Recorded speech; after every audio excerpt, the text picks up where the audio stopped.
But I suddenly became a threat to Carson. And he did everything he said. I never told him. First one I called was Carson. For more than 20 years, Joan Rivers and Johnny Carson were one of television's closest pairs, the queen of comedy and the king of late night. But one phone call changed everything. The moment it happened, Carson hung up, and he never spoke to her again. Not once, not for the rest of his life. What could drive such a deep and permanent silence between two people who had shared laughter, success, and friendship in front of millions? Was it betrayal, ego, or something far more personal? This is the real reason Johnny Carson never forgave Joan Rivers, and why their feud became one of the most haunting stories in Hollywood history. Long before the feud, there was respect, admiration, and a sense of family. When Joan Rivers first walked onto the stage of The Tonight Show starring Johnny Carson in February 1965, she was not a household name. She was a struggling stand-up comedian trying to break through in an industry that offered few doors for women.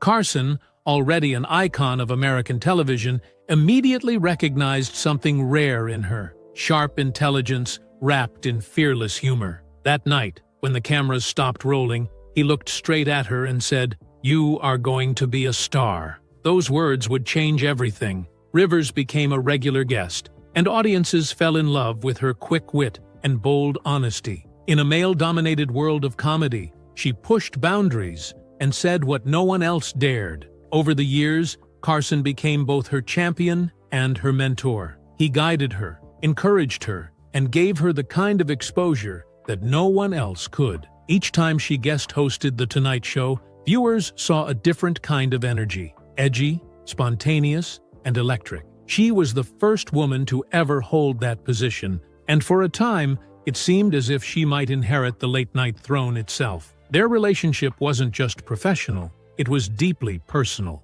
Rivers often said that Carson was the man who made her career. When she appeared on The Tonight Show, she wasn't just another comedian doing a set. She was part of Carson's inner circle, the select few he trusted to carry the show in his absence. Off-camera, they shared phone calls, advice, and laughter. She admired his timing, his generosity, and his calm authority. He admired her nerve, her fearlessness, and her ability to make even the most uncomfortable truths sound funny. For over 20 years, their bond seemed unbreakable. When Joan Rivers guest-hosted The Tonight Show, she owned it. Ratings soared, fans loved her, and many thought she'd one day replace Johnny Carson. But tension was brewing. As her fame grew, NBC worried she had too much influence, and Joan began wondering if it was time for her own show. No one, not even Joan, could have imagined that one choice would end everything they'd built. By the mid-1980s, Joan Rivers had become a household name. Her biting red carpet commentary, best-selling comedy albums, and bold stand-up specials made her one of the most recognizable figures in entertainment. But there was still one ceiling she had not yet broken: hosting her own late-night show. At the time, Johnny Carson's Tonight Show was untouchable. It dominated ratings and defined what late night looked like. Every network wanted its own version, and executives at the newly created Fox network saw Joan Rivers as their perfect chance to compete. In 1986, they approached her with an offer: her own show, The Late Show starring Joan Rivers, which would air directly opposite The Tonight Show. It was a massive risk and an even bigger opportunity. For Rivers, it was the dream she had waited her entire career for. Fox promised creative freedom, a multi-million-dollar contract, and the chance to make history again. But there was one problem.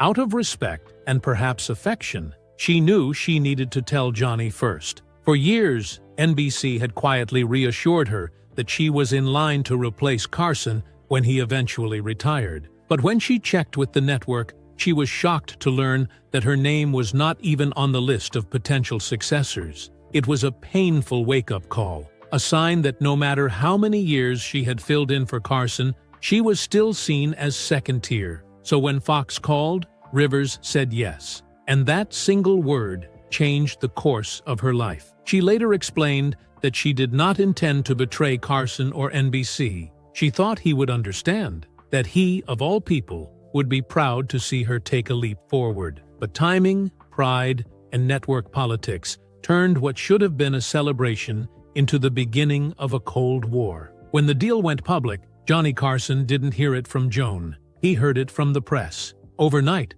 headlines screamed that Joan Rivers was leaving The Tonight Show to go head-to-head with her mentor. It looked like betrayal, and the tabloids ran with it. Rivers said she called Carson right away to explain it wasn't personal. He answered, listened for a moment, then hung up without a word. That was it. No apology, no conversation. From that day on, Johnny Carson never spoke to Joan Rivers again. Was it really about business, or had something much deeper been broken? The moment Johnny Carson hung up that phone, a 2-decade friendship dissolved in seconds. To most of Hollywood, it seemed unthinkable. Rivers had been one of Carson's closest allies, and now she was persona non grata on his show, and, quietly, across the entire NBC network. Overnight, the laughter they had shared for years turned into a wall of silence that would never be lifted. Behind the scenes, Carson's reaction was fueled by more than business rivalry. He felt personally betrayed. To him, The Tonight Show was more than just a television program. It was an institution, one that demanded loyalty. Rivers had been not only his protégé, but his chosen successor in the eyes of the audience. In Carson's world, she had gone behind his back to launch a show that would compete directly against his own. Whether that perception was fair or not, it cut deeply. Those who worked on The Tonight Show at the time said Carson viewed her decision as a public rejection, almost as if she had turned her back on the man who had given her a career. One staff member recalled that Carson felt she had used him to build her fame, only to walk away when something better came along. His pride, already legendary, couldn't handle what he saw as a betrayal on a grand stage. For Rivers, the reality was more complex. She said she had tried repeatedly to reach him afterward, leaving messages, sending letters, and even trying to approach him at industry events. But he never responded. He never mentioned her name again publicly. When she was brought up in interviews, he changed the subject or brushed it off entirely. For a man known for his charm and easy humor, that cold silence spoke volumes. The fallout was instant. Carson quietly told NBC to never book Joan Rivers again. It wasn't a written ban. It didn't need to be. In Hollywood, everyone knew better than to cross the king of late night. For Rivers, the price was devastating. Her new Fox show launched with huge buzz, but the pressure was relentless. Critics were harsh, ratings slipped, and constant comparisons to Carson followed her everywhere. Behind the scenes, network interference and creative clashes took a toll, spilling into her marriage with her husband and producer Edgar Rosenberg. Carson never spoke publicly against her, but his silence was deafening. Friends urged him to forgive her, yet he never did. The man who once said she'd be a star now acted like she didn't exist. Neither realized how far the fallout would spread, not just between them, but across all of Hollywood. What happened next would prove just how powerful Johnny Carson really was. After Johnny Carson's final hang-up, Joan Rivers was no longer just another talk show host. She was a symbol of defiance in an industry that thrived on loyalty. But in Hollywood, defiance comes with a price. Almost immediately after The Late Show starring Joan Rivers launched, networks and insiders began to distance themselves from her. Carson never issued a public statement, yet his disapproval was understood everywhere. Within weeks, doors that had always been open suddenly began to close. Writers, producers, and even comedians who once called her a friend stopped returning calls. She was not officially blacklisted, but she might as well have been. Everyone knew the unspoken rule. If Johnny didn't like you, you didn't exist in late night. The Late Show itself began to struggle. The Fox network was brand new and untested, and Rivers' show was its first big gamble. Production issues,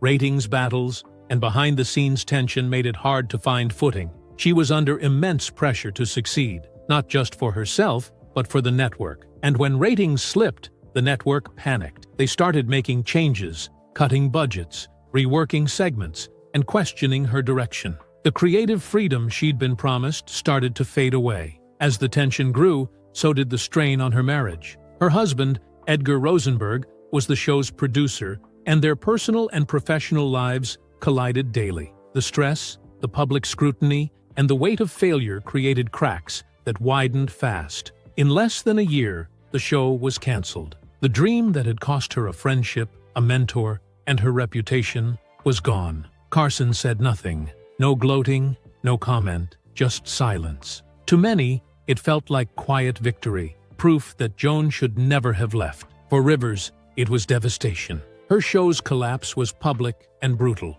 The press called her the woman who challenged the king and lost. When her husband Edgar's struggles ended in tragedy, Joan was left completely alone. But she refused to disappear. She worked small clubs, took any gig, and rebuilt herself from scratch. Still, Carson's silence haunted her, not out of pride, but because she had once seen him as family. In time, people began to wonder, was Carson's anger really about betrayal or control? Why hold on to bitterness for so long? That question led to a theory far more personal than anyone expected. On the surface, the feud between Johnny Carson and Joan Rivers seemed like a simple story of professional betrayal, a student defying her teacher. But the more time passed, the clearer it became that something deeper was driving Carson's silence. It wasn't just about ratings or competition, it was about power, pride, and the shifting roles of men and women in television. Joan Rivers herself believed that gender played a major role in what happened. In interviews years later, she said, "I think Johnny felt because I was a woman. I was his, like I belonged to him." That statement wasn't about romance, it was about ownership. Carson had helped launch her career, and in his eyes, that meant loyalty, perhaps even lifelong loyalty. But for Rivers, who had fought tooth and nail for every opportunity in a male-dominated industry, that sense of ownership was suffocating. Throughout the 1970s and 1980s, television was ruled by powerful men. There were no female late-night hosts, no women in the control rooms, and almost no space for female voices that didn't fit neatly into the role of sidekick or guest. Rivers had shattered that mold. She wasn't just another comedian. She was bold, unfiltered, and willing to go head-to-head with anyone, including Carson himself. To some, that made her a trailblazer. To others, it made her dangerous. When Joan Rivers joined Fox, she wasn't just taking a new job,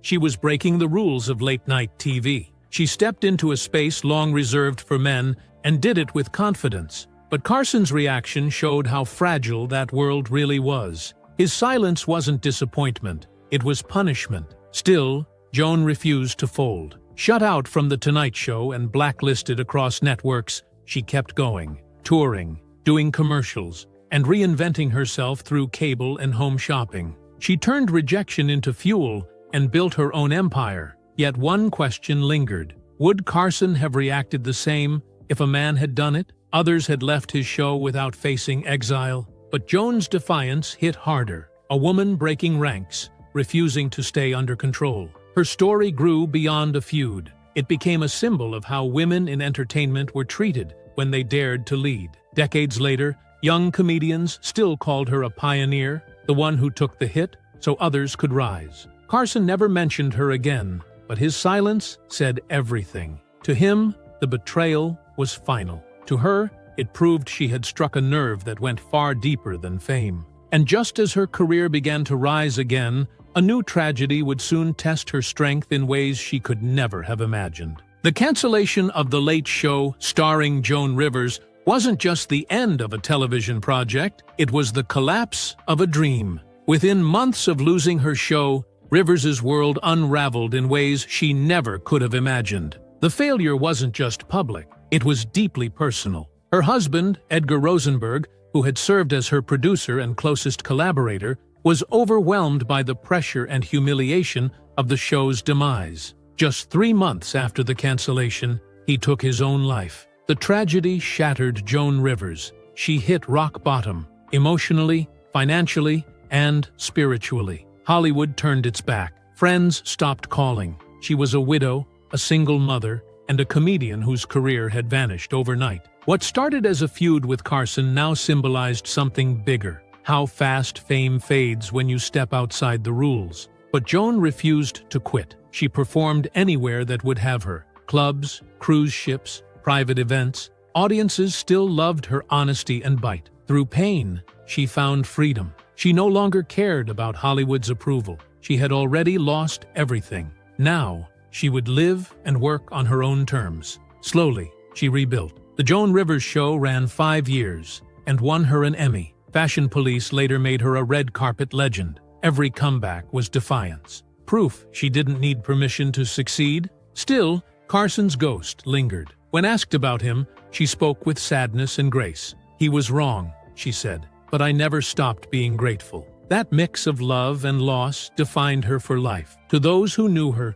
Edgar's death and Carson's silence were two sides of the same wound. A woman punished for wanting more, yet brave enough to turn pain into performance. She joked about what others feared to say, turning tragedy into laughter. Carson never reached out, not when she won awards, not when friends tried to mend things, not even at the end. The silence lasted until he was gone. Years later, when Joan finally returned to The Tonight Show, long after Carson's passing, it felt like a full-circle moment. The feud that had defined decades was finally laid to rest. Still, one question lingered. Was forgiveness ever truly possible, or had the damage gone too deep? For nearly 30 years, Joan Rivers' name vanished from The Tonight Show. Her voice, her image, her legacy, erased from the stage that had once made her a star. A new generation grew up, never knowing she'd helped shape late-night television itself. But Joan never stopped. She outlasted the blacklist,